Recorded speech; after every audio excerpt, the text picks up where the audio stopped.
What is up, guys? So, new synopses for episode 11 of all the new seasons of Arrow, The Flash, and Supergirl were released. Not for Legends of Tomorrow because it's coming out in February. Also, not for episode 10. Episode 11 and 10, neither of them have synopses yet for Legends of Tomorrow because it's not coming out till February. And I'm guessing they're waiting till like a week or 2 weeks before the episodes come out to release the synopses, just like for The Flash, Arrow, and Supergirl. But I thought I'd take this video to go over all three of the synopses and talk about them a little bit, tell you guys what I think about them and what I'm excited for in these episodes. So, without further ado, let's start with the first synopsis, The Flash.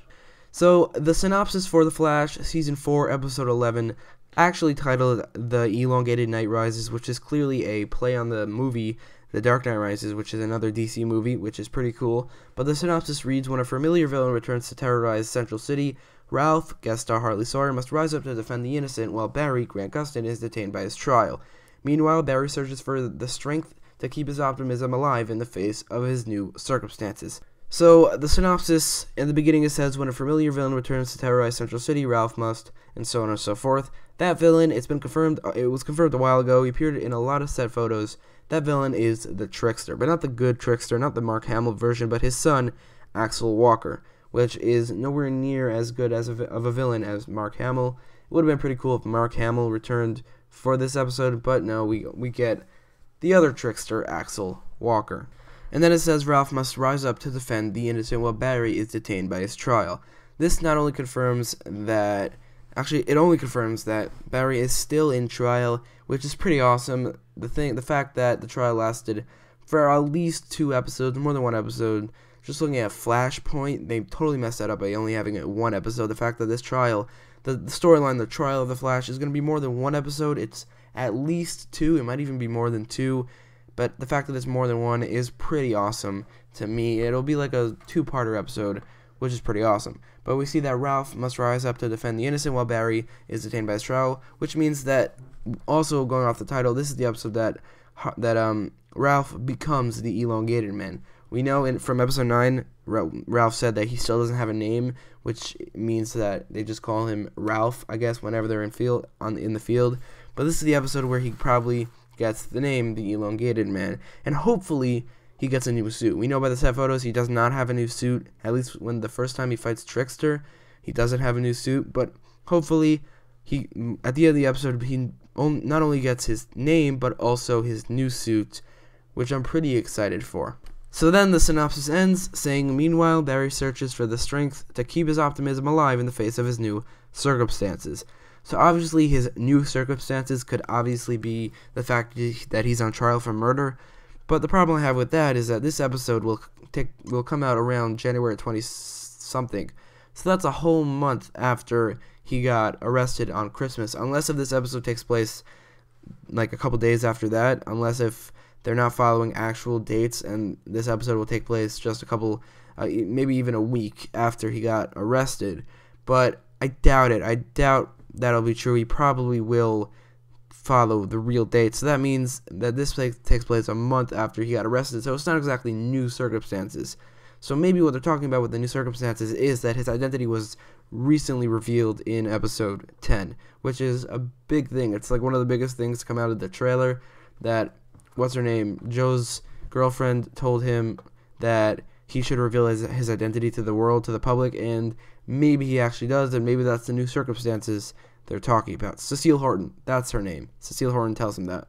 So that was The Flash. Moving on to Supergirl, which is Season 3, Episode 11, titled Fort Rozz. So the synopsis reads, Supergirl teams up with Saturn Girl, Livewire, and Psy. As Rain continues to terrorize the city, Supergirl teams up with Saturn Girl and the two recruits Supergirl's former enemies, Livewire and Psy, to form a team for a mission to Fort Rozz to recover a prisoner who has information on how to defeat Rain once and for all. Meanwhile, Alex babysits Ruby. Okay, so that's a lot to unpack, but the main thing that we get out of this is that the episode will be an all-girl team-up, I'm assuming, of Supergirl, Saturn Girl, Livewire, and Psy. The reason I'm not at all excited for this is because I despise Livewire. She is probably the worst, or one of the worst villains I've ever seen in anything. One of the worst in the Arrowverse, and Psy wasn't that great either. So if I had to pick, out of all the villains I'd have to pick to form this new team, those two would not be included at all. I'm assuming the reason they're here is because they have the unique abilities that they need to get into Fort Rozz. Like, they need electricity powers and they need psychic powers or fear-inducing powers because they have psychic powers with Saturn Girl. So I'm assuming that they need these three, or those two specifically, to get into Fort Rozz. But I'm not excited for this because I despise Livewire and I'm not that fond with Sai. She was an okay villain at very, very best. But the reason they need this team is to recover a prisoner who has information on how to defeat Rain from Fort Rozz, which is something that is pretty interesting to me. I've said before that I really like the lore of Rain, the fact that she's like a forgotten devil of Krypton. It's pretty interesting to me. So the fact that they're going to Fort Rozz to recover a prisoner who is probably Kryptonian and has information on how to defeat Rain, that's pretty interesting to me, and I'm pretty excited to see how that all turns out. And then the synopsis ends. Meanwhile, Alex babysits Ruby. A lot of people have been speculating that Alex will adopt Ruby after this season because Rain will obviously, or will probably either die or become a full-on villain forever, so she can't take care of Ruby. So it's been speculated that Alex will adopt her because also they've shared a couple moments, and here she's babysitting her, so it's very likely.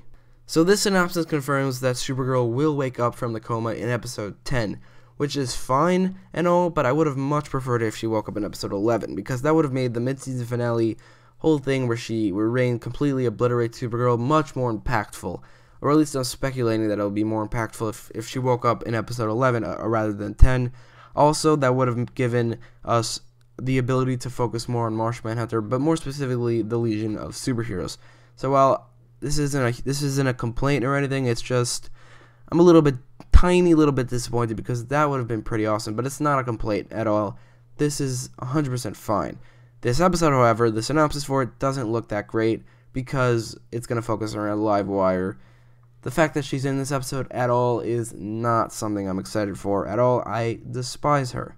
So, moving on from Supergirl to Arrow, which is Arrow Season 6, Episode 11, titled We Fall, which is pretty cool because it follows Divided. So that's Divided, We Fall. And then after that is All for Nothing. So Divided, We Fall, All for Nothing. It's pretty cool how they're doing this with the episode titles. But the synopsis reads, William lands in Cayden James' crosshairs, which is something we've never seen before.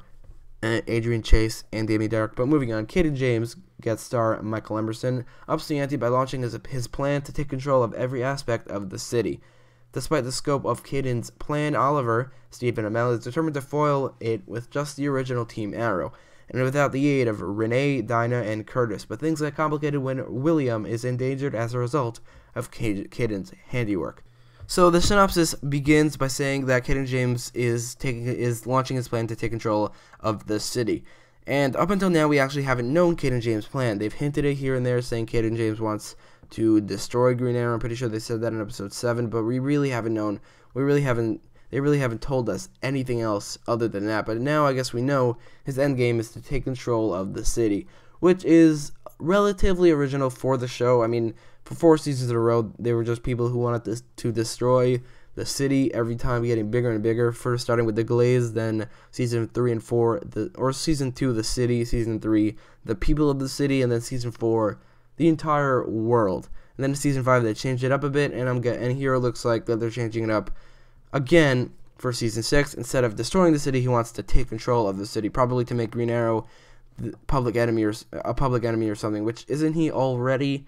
But the fact that he is already launching his plan in episode 11 when there's 12 episodes left makes me think that it's possible that Ricardo Diaz is actually going to kill him and take control of his villainous or criminal cabal, which is something that a lot of people have speculated ever since episode 9 was released. And that would be pretty awesome. I'm really mixed about this because on one hand, I would much prefer if Ricardo Diaz was the main villain, but on the other hand, I don't like it when they have a clear main villain for a while and then they kill him off for a worse main villain. Usually it's worse, like they did on Luke Cage and the Defenders. I just don't like it when they do that. But if it works out well, then I really wouldn't mind. So I would probably prefer it if that actually happened and Ricardo Diaz actually killed Cayden James and took over around maybe even in this episode, who knows. And then the synopsis continues. Despite the scope of Cayden's plan, Oliver is determined to foil it with just the original Team Arrow, without Renee, Dinah, and Curtis, which is so stupid. This is a month later, and he still hasn't forgiven them. Are you kidding me? This is very uncharacteristic for Oliver, and even if it wasn't uncharacteristic, which it is, usually he's very trusting of the people he works with, but even if it wasn't uncharacteristic, it's just so annoying. Oliver is the main character. He should be the best character on the show, but right now he's actually not.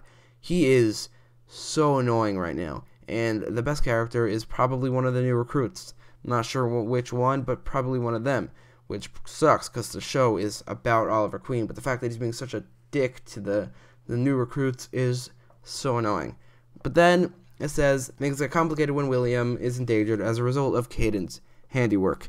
A lot of people have said that this is getting repetitive at this point. Every single season we have William getting endangered with the main villain. Season 4, what's his name? Damien Dark kidnapped him. Season 5, Adrian Chase kidnapped him. But now in Season 6, he's endangered because of Cayden's handiwork. Probably not directly, probably because Cayden takes control of something around where he is. But the fact that William is getting endangered again because of the main villain, a lot of people said that it's getting repetitive at this point, and I definitely agree with that. So those are the synopses for The Flash, Supergirl, and Arrow. Out of these three shows, or these three episodes, I'm definitely most excited for The Flash because both Arrow and Supergirl look to be not that interesting for these episodes, but The Flash looks to be pretty interesting, especially since the elongated man is probably getting his new suit, which is pretty exciting. But let me know which one of these episodes you're most anticipating in the comments down below, and don't forget to like, share, and subscribe. Thanks for watching.